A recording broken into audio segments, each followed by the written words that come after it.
السلام عليكم ورحمة الله وبركاته. أعوذ بالله من الشيطان الرجيم. بسم الله الرحمن الرحيم. اللهم صل على سيدنا ونبينا وشفيعنا وحبيبنا مولانا محمد وعلى آله وصحبه وبارك وسلم. আলহামদুলিল্লাহ, সমস্ত তারিফ ও প্রশংসা সেই মহান আল্লাহ তাআলার জন্য। তারপরে আল্লাহ তাআলা যে নবীজির উসিলায় আমাদেরকে এই বিশ্ব জগতে পাঠিয়েছেন, সে নবীজির ওপরে শত কোটি দরুদ ও সালাম বর্ষিত। সকলে বলেন যে আল্লাহুম্মা আমিন সাল্লাল্লাহু আলাইহি ওয়াসাল্লাম। অন্যান্য নবী আলাইহিস সালাম গণের আমাদের নবীজির উম্মত হওয়ার জন্য দোয়া করেছিলেন। আমরা দোয়া না করলেও তিনি যে আমাদেরকে মেহেরবানি করে এই নবীজির উম্মত করে পাঠিয়েছেন, সেজন্য আল্লাহর কাছে শুকরিয়া আদায় করে বলেন আলহামদুলিল্লাহ। আজকে আমি হযরত নবী করিম সাল্লাল্লাহু আলাইহি সাল্লামের জীবনের 14 নম্বর পর্ব আলোচনা করব। নাজ্জাশীর অসম্মতি, কুরাইশ প্রতিনিধি বর্গের বক্তব্য এবং পরিষদ বর্গের বিনা বাক্য বয়ে তাদের প্রতি সমর্থন জ্ঞাপনে বাদশাহ নাজ্জাশীর দারুণ অসন্তুষ্ট হন। কুরাইশ প্রতিনিধি বর্গের বক্তব্য এবং পরিষদ বর্গের বিনা বাক্য বয়ে তাদের প্রতি সমর্থন জ্ঞাপনে বাদশাহ নাজ্জাশী দারুণ অসন্তুষ্ট হন। তিনি বললেন, এ কেমন কথা? পার্শ্ববর্তী রাজন্য বর্গের চাইতে আমাকে ন্যায়নিষ্ঠ ভেবে কিছু বিপদগ্রস্ত লোক আমার রাজ্যে আশ্রয় নিয়েছে। তাদের কথা না শুনে আমি তাদেরকে এদের হাতে সমর্পণ করব, এটা কিছুতেই হতে পারে না। ঠিক আছে, প্রবাসীদেরকেও দরবারে উপস্থিত করা হোক। রাজ নির্দেশে অবগত হয়ে প্রবাসী মুসলমানরা তো কর্তব্য স্থির করার জন্য সমবেত হলেন। নাজ্জাশীর প্রশ্নের কিরূপ উত্তর দেওয়া সমীচীন হবে, এই প্রশ্ন উঠলে সবাই সমস্বরে বলে উঠলেন, আমরা যা জানি, যা বিশ্বাস করি, রাসূলুল্লাহ সাল্লাল্লাহু আলাইহি ওয়াসাল্লাম যা আমাদেরকে শিক্ষা দিয়েছেন তা কিছুই গোপন করা হবে না। এতে আমাদের ভাগ্যে যা আছে তাই হবে। প্রবাসী মুসলমানগণ রাজ দরবারে সমবেত হলে রাজা নাজ্জাশী তারা যে নতুন ধর্ম গ্রহণ করেছেন সে সম্পর্কে জানতে চান। নাজ্জাশীর প্রশ্নের জবাবে হযরত জাফরের ভাষণ। রাজা নাজ্জাশী যখন মুসলমানদের ধর্ম সম্পর্কে জানতে চেয়ে প্রশ্ন করেন, তখন হযরত জাফর ইবনে আবু তালেব রাদিয়াল্লাহু তাআলা আনহু তার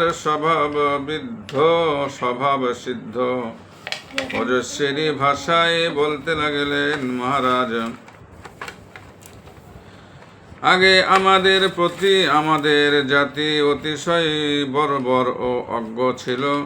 ফলে আমরা দেব প্রতিমা, চন্দ্র, সূর্য, বৃক্ষ, প্রস্তর, ভূত, প্রেত ও অন্যান্য বহুবিধ জড় পদার্থের পূজা উপাসনা করতাম। মৃত জীব জন্তুর গোস্ত ভক্ষণ করতাম। যাবতীয় অশ্লীলতাই আমাদের অঙ্গাভরণে পরিণত হয়েছিল। আত্মীয় স্বজনের প্রতি অসদাচরণ এবং প্রতিবেশীদের ক্ষতি সাধনে আমরা এতটুকু কুণ্ঠিত হতাম না। আমাদের সবলেরা দুর্বল দরিদ্রদেরকে গ্রাস করত। এই অবস্থায় আমাদের জীবন অতিবাহিত হচ্ছিল। এ সময় মহান আল্লাহ আমাদের মধ্য হতে একজনকে রাসূল বানিয়ে প্রেরণ করেন। তার বংশ মর্যাদা, বংশ কৌলীন্য, সত্যনিষ্ঠা, বিশ্বস্ততা ও নির্মল চরিত্র সম্পর্কে আমরা পূর্ব হতেই অবগত ছিলাম। তিনি আমাদের মহান আল্লাহর প্রতি আহ্বান করলেন, এক আল্লাহর ইবাদত করতে আদেশ করলেন। আমরা ও আমাদের পূর্বপুরুষ এক আল্লাহকে পরিত্যাগ করে যে সকল দেবদেবী মূর্তি প্রতিমা প্রস্তর আদির পূজা করে আসছিলাম, তিনি আমাদেরকে সেসব পরিত্যাগ করতে উপদেশ দেন।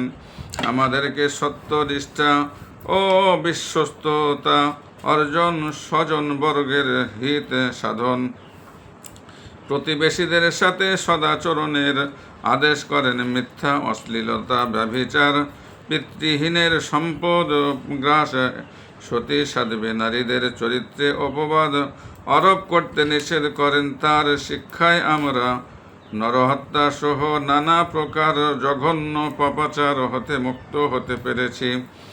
আল্লাহর রাসূল সাল্লাল্লাহু আলাইহি সাল্লাম আমাদেরকে আল্লাহর সাথে অন্য কাউকে অংশী না করতে, একমাত্র আল্লাহর গোলাম হয়ে জীবনযাপন করতে, নামাজ পড়তে, রোজা রাখতে এবং যাকাত দিতে শিক্ষা দিয়েছেন। ইসলামের বাহ্যিক অনুষ্ঠানাদির পরিপূর্ণ বর্ণনা উপস্থাপনের পর হযরত জাফর বললেন, আমরা আল্লাহর রাসূলের সাল্লামের প্রতি ঈমান এনেছি। তিনি আল্লাহর তরফ হতে যা প্রাপ্ত হয়েছেন তৎপ্রতি বিশ্বাস স্থাপন করেছি। তার শিক্ষা মতে আমরা এক আল্লাহরই ইবাদত করে থাকি। যেসব কর্তব্য পালনের আদেশ করেছেন সেসব পালন করি, যেসব করতে নিষেধ করেছেন সেসব হতে দূরে পলায়ন করি। মহারাজ, ওপরে আমাদের গ্রহণীয় ও বর্জনীয় কাজের যে ফিরিস্তি দিলাম, এসবের অপরাধে স্বজাতি আমাদের প্রতি খড়গ হস্ত হয়েছে। তারা আমাদেরকে বলপূর্বক জড় পূজায় এবং ঘৃণিত পাপাচারে লিপ্ত করতে চায়। তাদের অতি কঠোর অত্যাচার উৎপীড়নে জর্জরিত হয়ে আমরা স্বদেশ ভূমির মায়া ত্যাগ করে আপনার রাজ্যে আশ্রয় নিয়েছি। আপনার সিংহাসনের ছায়ায় আমাদের প্রতি কোনো প্রকার অবিচার হবে না বলে আমরা আশা করি। নাজ্জাশীর সিদ্ধান্ত।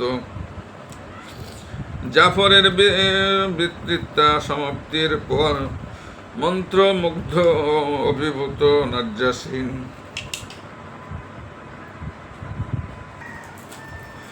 নাজ্জাশীর সিদ্ধান্ত।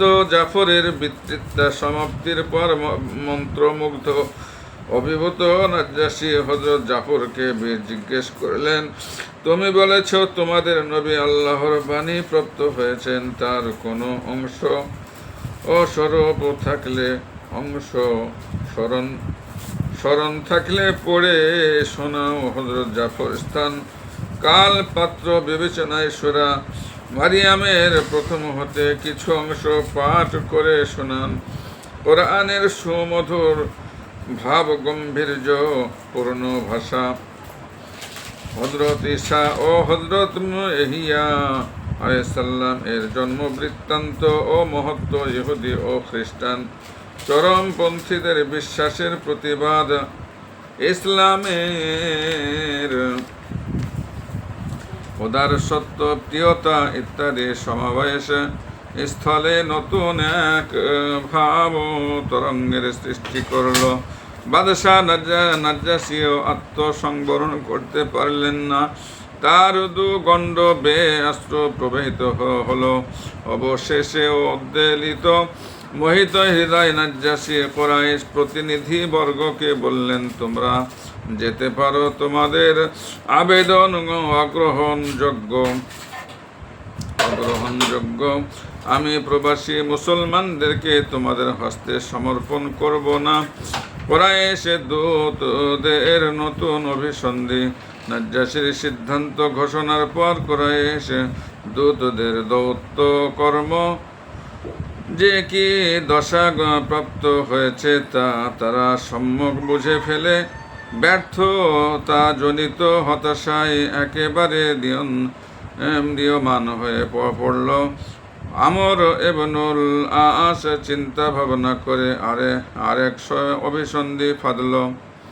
সে সঙ্গীদেরকে বলল, দেখো, মুসলমানরা হযরত ঈসা সাল্লামকে মানবতনয় ও আল্লাহর বান্দা বলে থাকে। পক্ষান্তরে খ্রিস্টানরা হযরত ঈসাকে আল্লাহর পুত্র বলে বিশ্বাস পোষণ করে। আগামী দিন দরবারে উপস্থিত হয়ে এ সমস্ত কাজে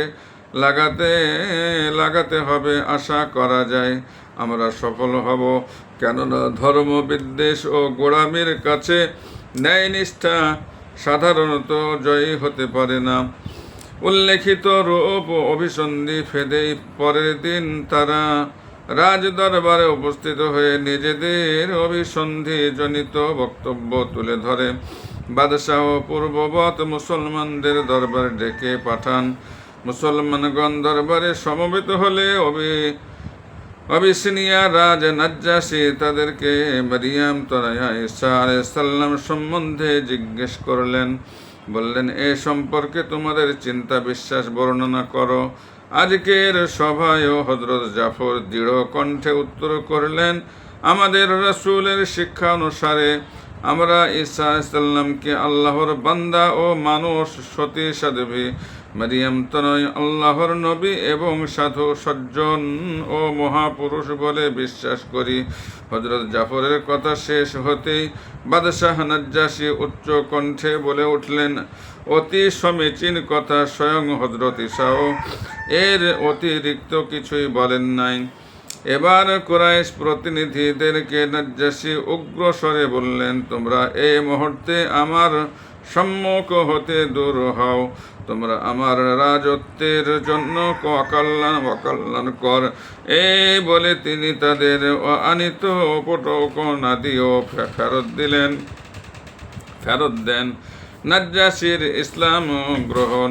নাজ্জাশীর প্রকৃত নাম আসাহামা। নাজ্জাশী নেগাস শব্দের আরবি রূপান্তর।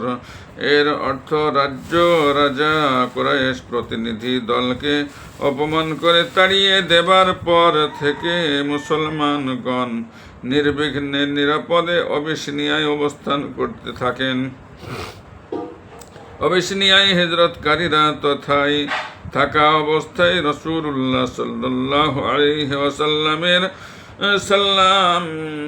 আল্লাহর নির্দেশে মদিনায় হিজরত করেন। মদিনায় হিজরতের সপ্তম বৎসর যে বৎসর খায়বার বিজিত হয়, সে বৎসরই আবিসিনিয়ায় অবস্থিত মুসলমানগণ মদিনায় রাসূল সমীপে গমন করেন। এই সময় না বাদশাহ নাজ্জাশী রাসূলুল্লাহ সাল্লাল্লাহু আলাইহি সাল্লাম সমীপে যে পত্র প্রেরণ করেন, তাতে অস্পষ্ট প্রতিপন্ন হয় তিনি ইসলাম গ্রহণ করেছেন। তার মৃত্যু সংবাদ প্রাপ্ত হয়ে রাসূলুল্লাহ সাল্লাল্লাহু আলাইহি সাল্লাম সাহাবায়ে কেরামকে নিয়ে তার গায়েবানা জানাজায় নামাজ পড়েছিলেন।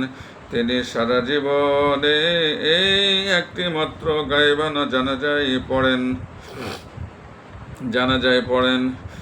অসত্যের শত্রুতা আর বিরুদ্ধাচরণের মধ্য দিয়েই সত্যতার জয়ের রাজপথ রচনা করে। ইতিহাসে এ সত্যের সাক্ষ্যবাহী ঘটনার কোনো অভাব নাই। আলোচ্য ঘটনায় মুসলিমে উৎপীড়িত মুসলমান কুরাইশদের অত্যাচার অবিচারে অতিষ্ঠ হয়ে আবিসিনিয়ায় পলায়ন করেন।